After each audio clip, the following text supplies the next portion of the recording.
It's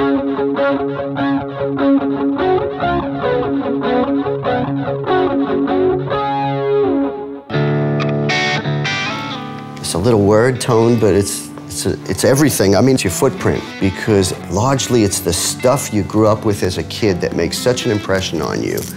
When you think of all the iconic guitar players, from Van Halen to Slash or any guitar player, they could all play exactly the same riff, but the way they hear it and interpret it, and the way they put their tonal footprint to record their guitars and stuff is what makes every guitar player unique, because that's our voice, we're not singers. Tone is everything. It separates players. It makes you who you are. If my tone is slightly off, but just the, the smallest fraction, it's not right to me. Part of my whole approach and my whole sound is using my effects board. It's pretty imperative that my tone is consistent from night to night. That's why I never stray from my Boss setup. I would probably have a better time pointing out a song that wasn't using a Boss pedal than the ones that were, because they pretty much all are. What I like about Boss pedals, they don't get in the way of your tone. I think that's kind of key to being able to express yourself. I think a lot of guys make a mistake of getting too much technology between kind of them and the people they're trying to reach. I'm not really that interested in how things work. I just know when they sound good and they feel right. That's kind of how I operate, and Boss does that. They enhance what you're doing, but they don't get in the way. They don't color it too much, which is what I find valuable.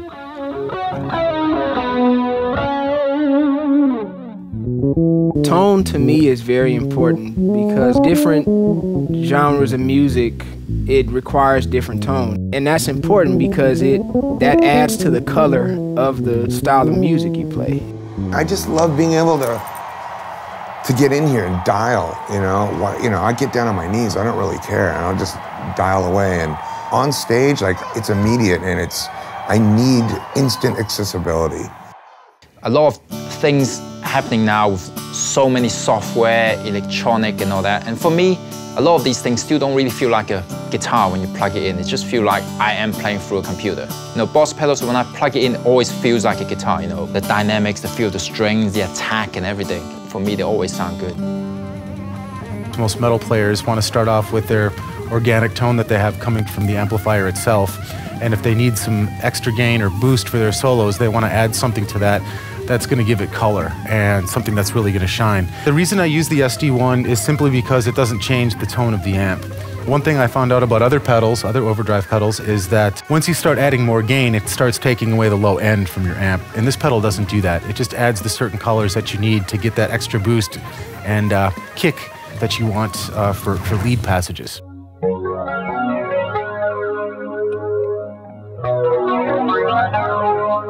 I use Boss pedals primarily because they're reliable and they're consistent and they're readily available.